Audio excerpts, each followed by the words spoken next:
Ladies and gentlemen, welcome to a brand new video. Today we're going to be taking a look at Saturn in the black cube matrix and all the implications historically, symbolically, and numerologically that would go to support the theory that the matrix of this world, this realm that we are stuck within, that our consciousness inhabits into within this reincarnation cycle, is a product of the black cube of Saturn. So bear with me, this is going to be a long one here. We have a lot to go through right here, which we will then be breaking down step by step on this board. So don't go anywhere, and just like I said, bear with me. It will all connect at the end very, very neatly.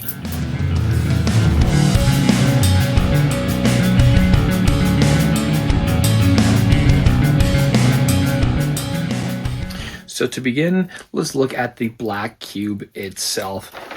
Firstly, by drawing the cube, the also symbolic cube that we see pretty much absolutely everywhere within this world in some very weird and occult ways there. We see this black cube as a statue within like Manhattan, in New York, Denmark, Australia, the biggest example being the Kaaba in Mecca there. We see this everywhere, even with the companies that run the world, like BlackRock, right? What is a black cube if not the BlackRock, correct?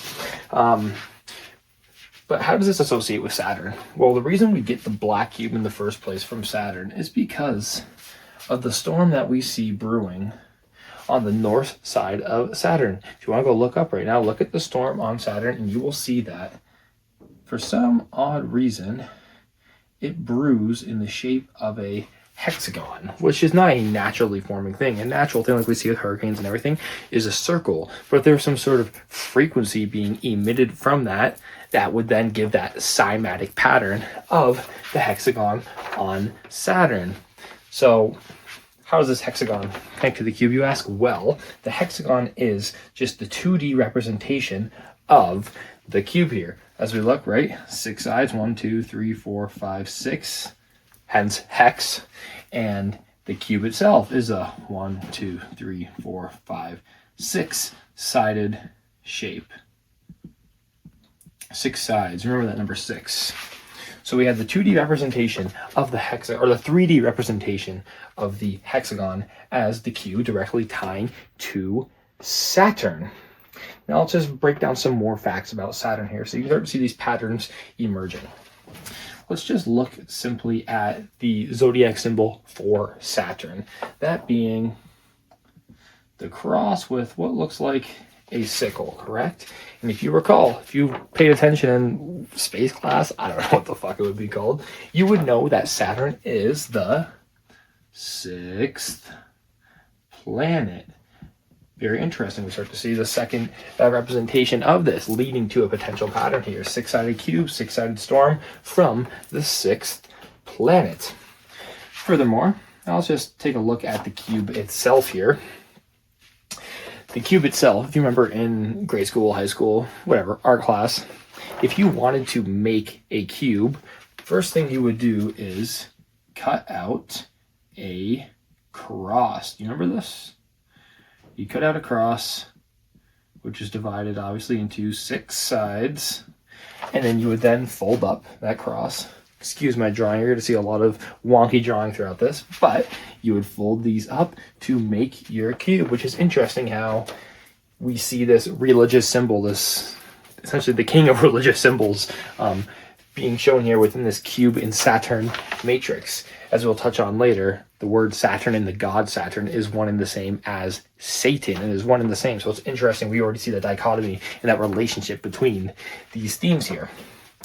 Carrying on, if we also look at this hexagon, this storm here, that is also where we get this symbol, which is, yes, another very prominent religious symbol.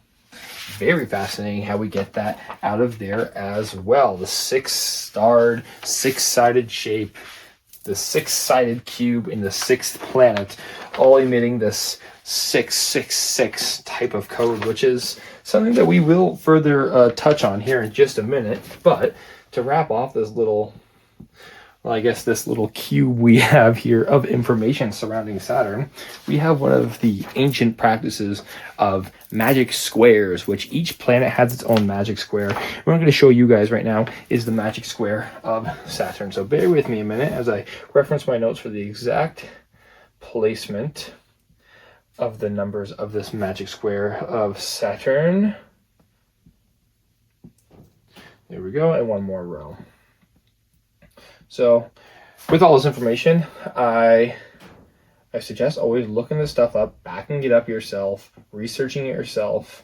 So I'm going to try to keep it as brief as possible while still bringing forth a lot of information, but I don't want to really go into the beginners of every single thing that we're looking at, as this is sort of like an advanced initiated video on the occult here. So the magic square of Saturn that we have right here, something very fascinating about this magic square here is that when you add up every single row, we go 4 plus 3, we get to, 4 plus 3, we get to 7 plus 8 is when we get to 15, right? 15 reduced using the rules of numerology. As always, we get 6. Same thing with this row. It goes to 15, 6, 6. Even diagonally, it is 6. Absolutely everywhere you look on this, it equals 6. A mathematical phenomenon, and this is what we see within these ancient magic squares. Once again, if you guys aren't familiar with this information, please look it up. The square we will also touch on again further, as there is more symbology buried within this that's going to once again really connect all of this together. So already what we're looking at, we see this huge theme of the number 6 popping up within Saturn's code, aka Satan, right? Which is interesting because when we think of Satan, at least for me, and I'd say most people, you think of the number of the beast, right? Which is 666, which is very fascinating. But also in the Bible, it says the number of the beast is also the number of man. Wouldn't that be us, who we are man? How is this our number? Well, I'll show you exactly how it is our number. Humans, we are mainly made up of carbon, correct? Well, carbon is made up of, so we'll show you here.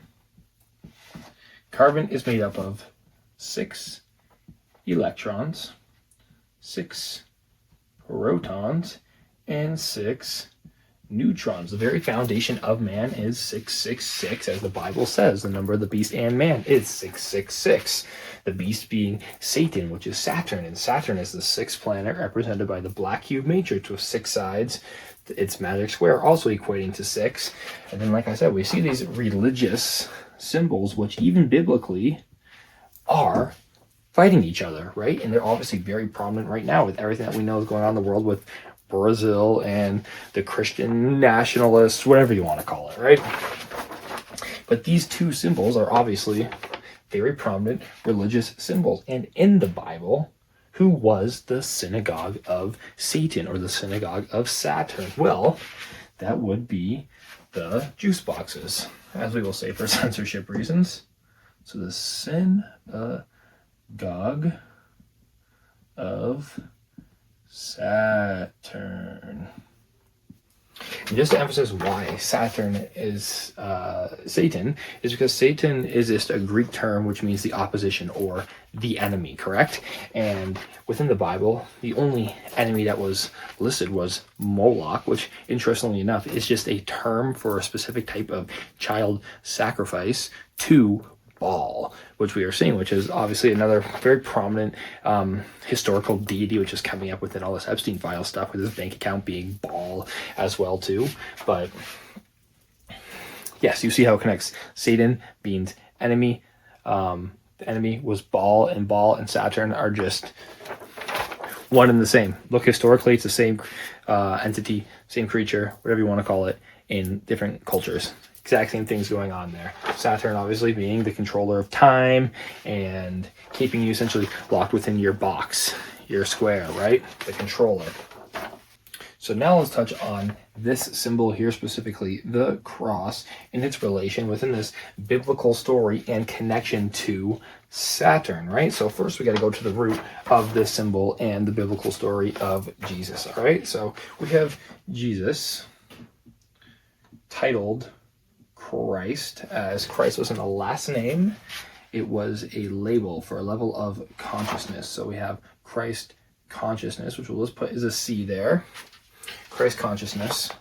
He dies, right, in the story at 33 years old, right, in the place called Golgotha, which means the place of the skull, which is sort of like when we think of Christ consciousness, enlightenment, right? That goes through our pineal gland, which is in the place of the skull.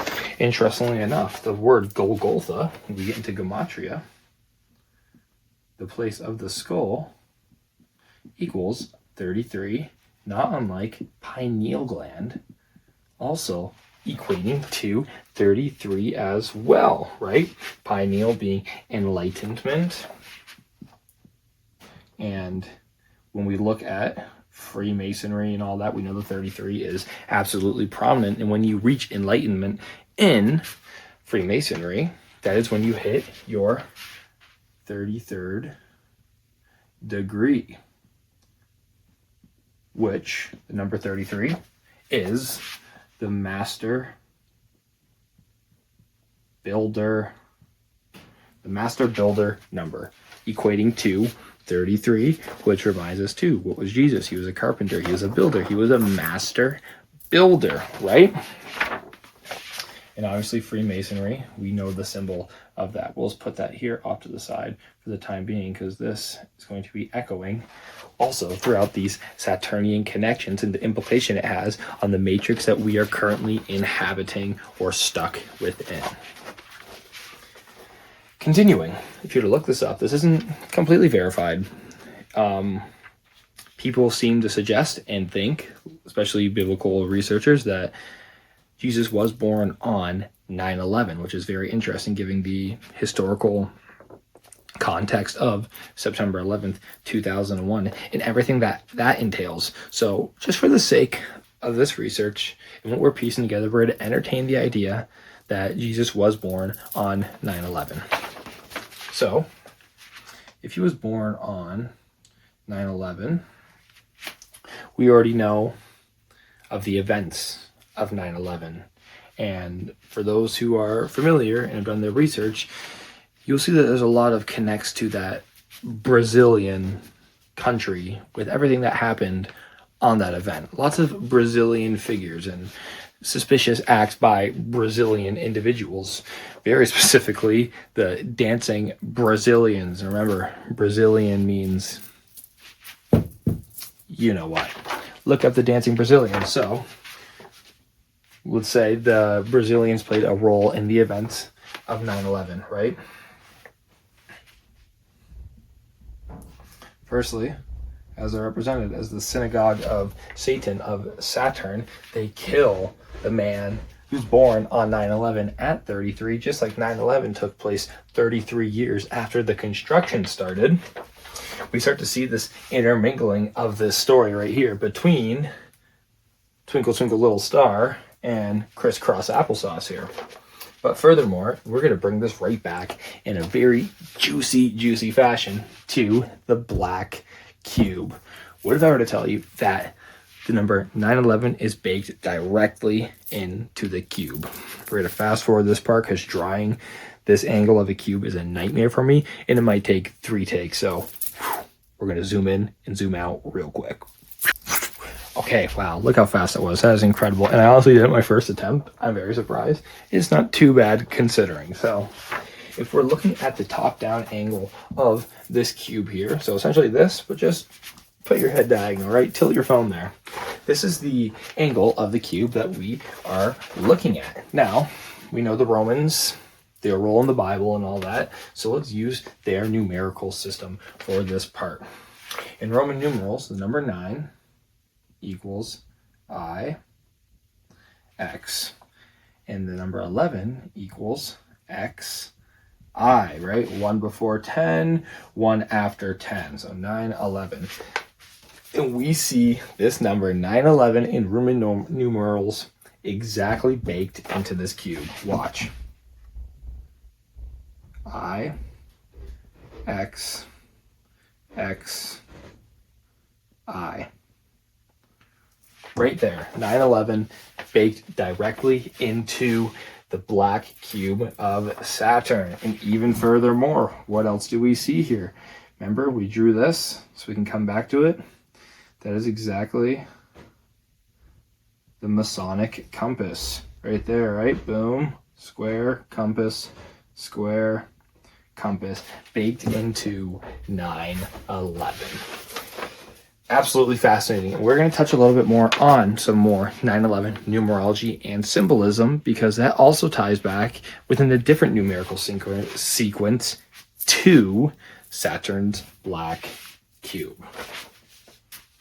So now, before we touch on the symbolism of these symbols actually and what they may represent within this Saturnian black cube matrix that we are living in, I want to bring around the number 33 to the cube itself, the same as we did with 9/11, because this is really where it all started for me. As you guys are aware, on my YouTube, TikTok, BitChute, Instagram, everywhere, I do these numerical decodes where I find these divine synchronicities and these patterns between people, specifically with the numbers 33 and 9/11 always popping up when there is a blood relation or a physical resemblance, potentially being an archetypal relation, and the code playing out within these date distances between birth and death of 33 and 9/11 are sort of the imprint, the energetic imprint of the Saturnian matrix, sort of the path that we have to go through to incarnate within this realm. And you know, this isn't just like a celebrity thing where I do those decodes. The whole reason this started for me was doing my family, my immediate family, going back on an ancestry report hundreds of years, and no matter what, the code was there of 33 and 9/11. Just a quick example, you know, my mom's birthday, 303 days apart. Me and my dad, 3 months, 3 weeks, 3 days apart. Me and my brother, 30 weeks and 3 days apart. Me and my mom, both born on 33 date numerology. My mom and dad's name equal 33. They married, became the one last name, which we have, which is 66, which is 33 plus 33. And when you write out 33, it equals 66, so on and so forth down our entire ancestral line. That is what essentially led me into this work of numerology, but more specifically now within the theory of this black cube matrix incarnation trap. So I was doing a decode on the 27 Club, my Jimi Hendrix video. If you haven't seen it, go check it out. And that's when it started to click to me. Why the 27 Club? What does that have to do with these rituals or patterns that we are seeing? Is it a natural thing? Is it a specific, specific ritual for a specific outcome? Like, obviously, it most likely is. So I started to think, like, what do I know is associated with the number 27? Because I'm seeing 33s and 9/11s in these 27 Club decodes. Well, first thing I know is that the word ritual, I remember from my early gematria days, that ritual equates to 27, which is like, okay, yeah, cool in itself. Clearly rituals, 27, but we need more substance. We need more something to actually entertain the fact that something may be connecting this. So then that's when I discovered the formula for a cube. The formula for a cube, everybody, is 3 cubed, which is 3 times 3 times 3.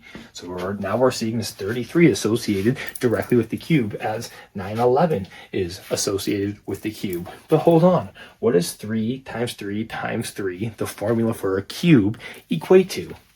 Well, that is 27, everybody. And if you aren't familiar with this fact, everybody has their Saturn return. That is when we return to the position that Saturn was when we were born, which is a very influential moment in our life. That's when a lot of egoic patterns start to become shattered, new realizations. We sort of shed our skin and step into our truest self within this Saturnian return, which begins at, you guessed it, everybody, at 27 years old, and goes on for roughly 3 years. So now we're starting to see this pattern emerge within 2733 and the black cube of Saturn, all specifically returning to a centralized theme. Furthermore, a little cherry on top, using Chaldean gematria, one of the oldest ciphers the word black cube itself also equates to 27. So let's just sort of break down what we are looking at here within my theory, correct? We got the black cube matrix, which we are looking at. Black cube matrix, cube being 3 times 3 times 3. And we see this incredible synchronistic divine pattern of 33 and also 9/11 within life and death.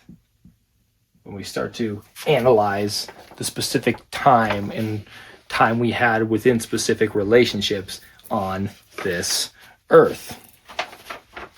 So my theory being, when we die, our souls, they must go through Saturn, or the black cube, right? Before they incarnate back to Earth. And the numbers that represent all of these things all come back to everything we looked at right now. I forget the exact thing. You know what? Maybe I'll flash it on screen if I can find it in post edit here. But the Earth, with specific measurements of the Earth, also comes back to 666, interestingly enough. But we see the number of Saturn and of the cube, and 33, the number of life and enlightenment, sort of behaving in this synchronistic cycle. So to add a little bit more on to the number 27, more specifically the 27 club and the implications that that specific age has, at the age of 27, that's when we start to see our frontal cortex complete its development. That is at age 27 that typically begins. And that's like, once again, it shares the same qualities of our Saturn return. We shed our ego, recognize the patterns and things in life that were fake, it didn't serve us, and sort of just got us through to the point we needed to just for survival based reasons. And we really start to step into our truest and higher self. And that's happening at 27. So we see all these very influential people in society, especially back in the peace and love movement of the 60s and 70s, dying at the age of 27, who are all sort of people who are like, not really controllable, or just like, wild, loose cannons. And they had such a warm place in the hearts of the people that you then kill them at 27, when 27 symbolically or symbolizes ego death and breaking free of the traps of the matrix. So you're subconsciously bringing this pain and heartache to people within the theme of staying suppressed and within your ego. If the number in the age of breaking free of the ego is symbolically embedded in a negative way into your psyche, it's going to be harder for you to break out of that. So let's just sort of write that down here just to fill up the space and that we can reference it once again. So ego death being represented by 27 within this theory that we are putting together. Once again, none of this is concrete, guys. This is just always ever evolving information, as everything should be. Nothing is final, nothing is concrete. We're just entertaining and connecting the dots that the universe has provided for us. So we'll say ego death, right, is resistance to the cube. The cube being the slave egoic matrix that is perpetuated upon us, right? So that is cube resistance. And the 27 club being the ritual of, we'll just draw Saturn here, Saturnian matrix control.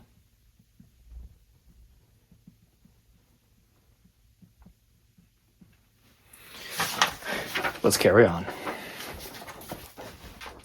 Now let's jump back to here. Like I said, we were going to really breaking down these as symbolic representations of what this black cube matrix is.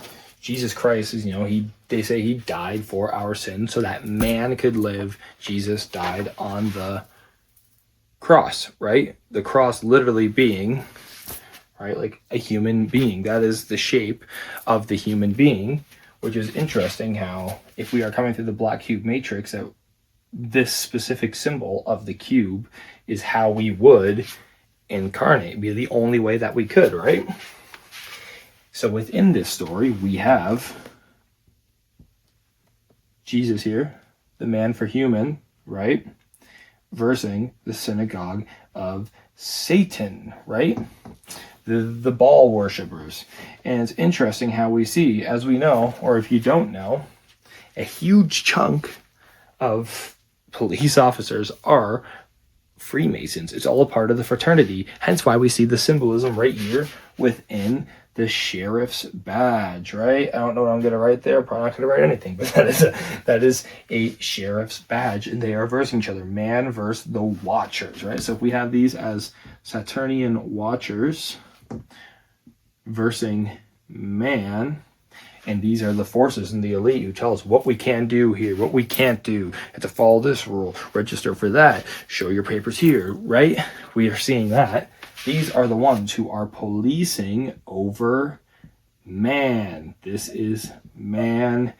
These are the Saturnian Watchers policing. This is not saying all police officers are bad or are a part of this deep down occult Masonic understanding, but they're using man to watch over man. It's divide and conquer people. It's the same script we've been seeing for forever. It's all I've ever known within my life, right? So we have the soul's form within the matrix represented by the cross versus the watchers of the matrix who maintain and keep in order us within this, which really interestingly ties into Satan's little season theory. If you're not familiar with that, essentially it states that Jesus has already came back. The 1,000-year millennial reign has already happened. And if we look at historical evidence, archaeological evidence of that within our world, we do see that. We already see like buildings burnt to a crisp, melted into mountainsides, into like weird structures like in Mexico and Arizona, right? That like resemble castles and all this incredible stuff. Look into the little season theory. Like I said, I'm not going to go deep into all this stuff. That is an insane conversation to be had. But if we read past Revelation, which most people don't because they think we haven't gotten there yet, it says Satan will be released for a little season, and it will be a time like of the greatest deception and inversion. What if you've seen in my other videos with my recent theories on the copy world and clones, go check that out. That was in my Corey Feldman and Charlie Sheen video. We entertain the prospect of the copy world and the numerology specifically representing that copy world and the clones and just go watch it. Very fascinating. If we look at the little season theory within that and say Satan, Saturn, its black cube matrix is the technology that is used for him to continue his rule within this little season, or just have his little season, because also within that theory, it really ties a lot of things together with Tartaria and the Cabbage Patch Kids and the very odd and improbable amount of orphans that were in the world at the time that were doing slave labor, the orphanages itself compared to the population, and the sheer infrastructure that was there, which just immensely outweighed the amount of people that were inhabiting those places. That can all be argued to be like evidence of the millennial kingdom, right? And what was here before, now the Cabbage Patch Kids were all those trapped souls, as it states within the little season theory, that are now being reprocessed through, right? Reprocessed through the black cube matrix, being incarnated in this form with the weary eye watching, the all-seeing eye of providence, right? The all-seeing eye of Freemasonry, which is the symbol of the black cube, watching over us. Now, I would like to I'd like to briefly touch on a few symbols before we get into more numerology, specifically with 9/11, and how that also ties back to the black cube and Saturn. So here it is actually. Did I write it down? I hope I wrote down the one thing. It doesn't really matter. You can look it up yourselves. I might just be misplacing exactly the breakdown of this word, but when I was doing this work, I was just playing with my pendulum here, which is, as you see, a Merkaba, right? Which is a 3D representation of, right, the Star of David. I started to think, whoa, Merkaba, the Kaaba, it's the exact same word. So we started to break these things down. So we have, the Merkaba, which is this very symbol, which equates to the Kaaba, which is the cube, which is the hexagon, which is the Star of David. And I started to look at the etymology and the breaking down of the word Merkaba. I believe it was light, but the main thing we're looking at here is the Ka and the Ba being soul, body. The Kaaba, the black cube, the soul, body. Our soul goes through it to become the body, and that is the giant black cube that is worshipped in Mecca and gone around 7 times, which we will touch on, like I said, with the 9/11 numerology, because it all ties back to this and the number 7, interestingly enough. So Merkaba, light, soul, body. Kaaba, soul, body. Our soul going through the cube, the Kaaba, to incarnate in the body, which is just another symbol of the cube. Sorry, let's break this down further. So the Kaaba, which is the cube, which we have deduced is also, well, just the cube here, which we see 9/11 within that cube, which ties directly back to Freemasonry with the G, which is G, the 7th letter. So you'll start to see this pattern emerging now, which is interesting enough too, because in Freemasonry, one of the things they wear in ritual, that little apron, which is always pointed out as being the Gmail logo, when they have the little Eye of Providence on there, G whatever, which is once again a part of that cube, right? You see the M right there within their apron, just more subtle symbology of Saturn and the cube, which then just reminded me of the Skull and Bones Secret Society, another Masonic and occult organization, and how they are the skull and crossbones, which if we're just looking at it from a standpoint of a shape, we once again see right there, right? Skull, crossbones, and sort of respecting is the exact shape of that cube as well, which is very fascinating. So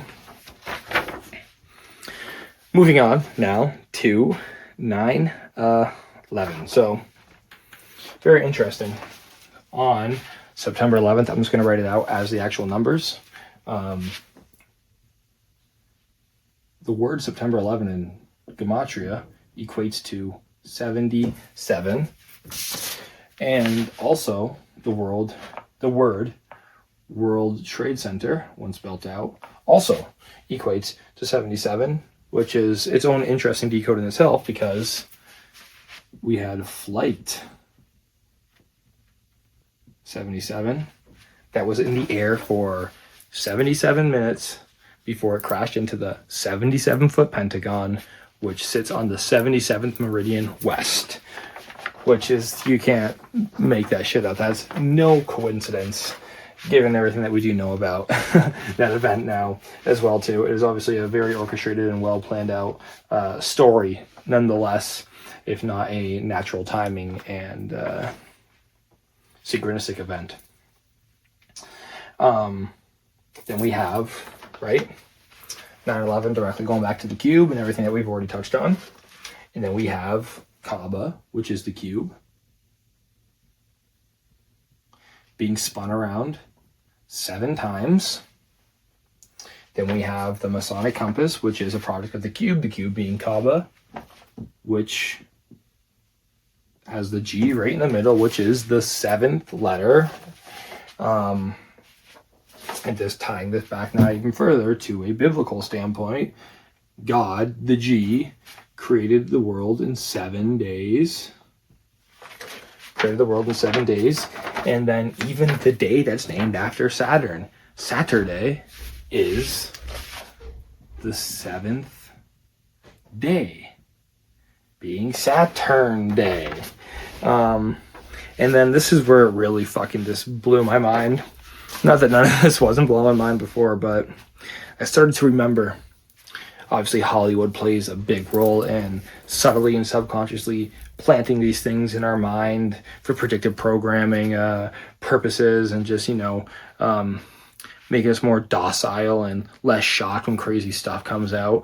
And I was remembering the movie I watched as a kid, Transformers, as most of us have seen it. And I started to think, wasn't that movie all about a black cube and chasing it, the Tesseract? And my oh my, I just went and watched the trailer for that Transformer movie, and if it doesn't break down exactly what we were talking about here, I don't know what does. Check this out. Before time began, there was the cube. We know not where it comes from, only that it holds the power to create worlds and fill them with life. That is how our race was born. For a time we lived in harmony, but like all great power, some wanted it for good, others for evil. And so began the war. A war that ravaged our planet until it was consumed by death. And the cube was lost to the far reaches of space. We scattered across the galaxy, hoping to find it and rebuild our home, searching every star, every world. And just when all hope seemed lost, message of a new discovery drew us to an unknown planet called Earth.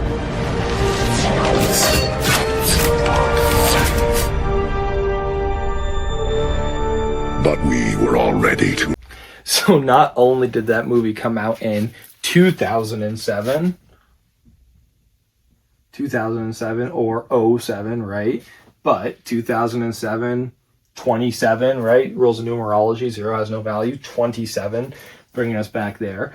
But the Tesseract, that cube in Transformers, was held in, you guessed it, Sector 7. So we're seeing a lot of really weird things pointing back to this ancient theme of the Saturnian black cube matrix, and that being the very portal of consciousness that we are, or the very portal that consciousness has to incarnate through within this slave system, this trap that our souls have been limited to and stuck within. I do have a little bit more here that I would like to go over. But I think we're going to have to, unfortunately, erase the board here, make some more space. These are more just little cherries on top and other things to just entertain and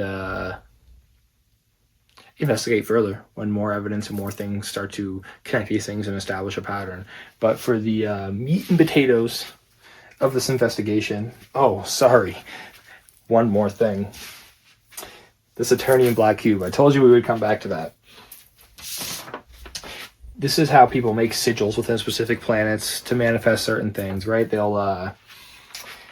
will take the alphabet, right? They have a certain affirmation, like I am worthy, or something like that, right?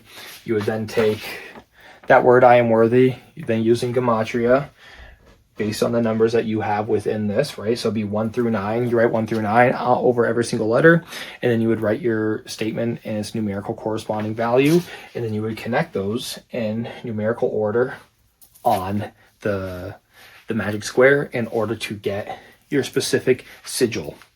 Now, the actual sigil of Saturn within this is as follows.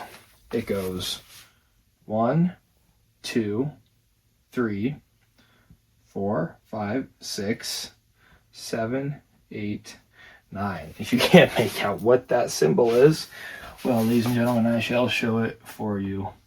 It is as follows. Boom. That is the sigil of Saturn. Go look it up yourself, as I say. And once more, even the sigil of Saturn is literally the fucking cube. It is literally the Masonic compass. It is literally the Roman numerals 911. Once again, if it's the cube, it's being the cube. The cube is created by 3 times 3 times 3, which is 27. 27 going directly back to Saturn. It all interestingly connects indeed. So, like I said, for the meat and potatoes now, we've got that all established. This is my conclusions and my findings on this very fascinating research. And like I said, it's always ever evolving. There is always more to add to this and more to discover and more to remove based on new findings. Something comes forth that discredits or disproves or seems to go a different way, we move on and we go with that information. None of this is steadfast. Only our integrity to the work is. So before I add this last part, I just wanted to say that. So hope you guys enjoyed, and here's the little treat for the end. So now as I think about it, it's not really a little treat at the end. I guess it still really goes to supporting this narrative that we have looked at, but just in a different light. For those who are familiar with David Icke, he talks about the Saturn matrix quite a bit, or at least did. I haven't listened to him in years. But within his theory and many others' theories is that the moon, which seems to be an absolutely unnatural forming rock that glows and, never rotates, and we always see the same face, which just so happens to be an exact copy of the map of the world on it in each crater.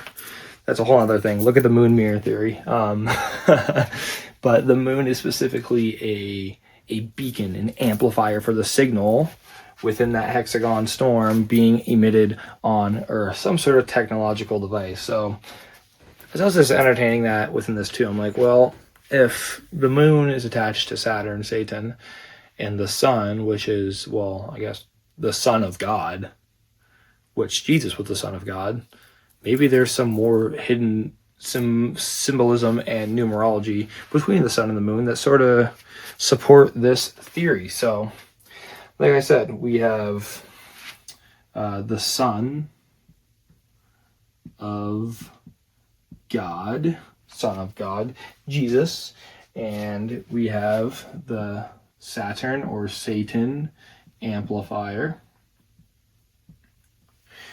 But also, just looking at these two things, we have, well, true light, right? True light, source light. Then the moon, which emits its own light, which is not a reflection. A rock does not reflect, guys. We have the false light. And we already see that duality just within these entities itself, the sun and the moon, day and night. Like I said, we have the Jesus symbology and the Saturn symbology. And interesting enough, if we look back at that Saturn symbol being the cross and the sickle, well, we have sun with Jesus, cross symbology. And then with the moon itself, we have that, probably going to spell it wrong. I know there's a odd way to spell sickle, but to have it written down there, probably not. No, whatever. Sickle, we had that sickle symbology within the moon, right, with its half crescent, right? Then Jesus, that you see how that connects there? This is me just piecing these things together, but that's not the juiciest part of this. Let's jump over to the Jesus side of things here, right? Really tie him to the moon, and oddly enough, tie him to the sun, and oddly enough, how the sun ties directly back to Saturn as well. So they say that the sun is 93 million miles away. Can you believe that? It's so far, guys. That's incredible. It's weird how we feel its heat from here. Huh. And in the winter, it's just nothing. Makes sense. 93 million miles away. But if we look back at the story of Jesus, we'll remember that Jesus was crucified between 9 and 3 using 3 9-inch nails. Whoa, we are suddenly seeing a pattern start to emerge from Jesus connecting directly to the sun, and NASA, which is one letter short of Satan, official explanation. Furthermore, he's Jesus. Where was he born, right? If he was born on 9/11, he was born in Nazareth, which in Gematria equals 93 and 39, a mirror of each other, just like he was crucified between 9 and 3 and 3 9-inch nails, and the Son of God is 93 million miles away. Interestingly enough, the word crucifix that he was killed on also equals 93, and even God's Son equals 93 as well. And what I found is to be the most fascinating of all words that would also equate to 93 within this riddle. Bingo bango, baby. Saturn also equates to 93. So within, once again, this tapping back on this little sun versus moon symbolism expose of duality, the sun, right, it ascends. It represents ascension and enlightenment.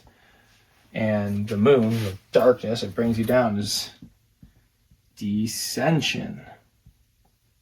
And which, descension, aka, actually I did not write descension there. That was just me piecing that together. What I had written there was reincarnation, which ties in. We get that from this whole theory of this reincarnation cycle through the black cube, and the moon plays a specific role within that, through us incarnating through that moon by way of the black cube matrix, which is interesting because before I discovered any of this, like I'm talking years ago, I had a dream where I was like, I went into the light, like I was dead and I went into the light, and it was just like so peaceful and weird. And next thing you know, I was just like falling and confused, like dazed. And I just saw my hands and feet. And the further I fell, I realized I was coming out of the moon. And it was like weeks later, I saw this video where it's saying, don't go into light. It's a false light. When you die, don't go into the light.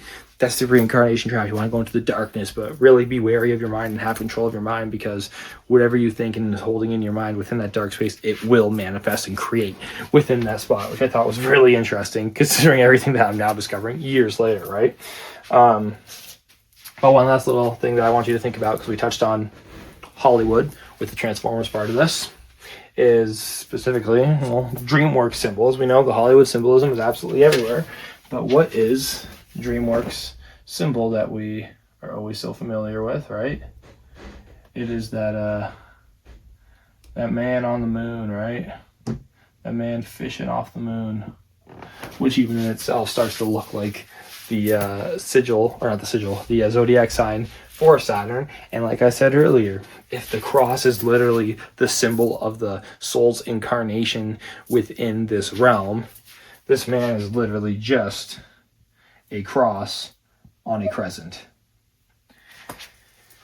Ladies and gentlemen, that is the Saturnian code, the Saturnian black cube matrix presentation for you. I hope you enjoyed as much as I did putting this together, and I will continue to put out stuff and updates on this type of work as our awareness expands. So once again, thank you.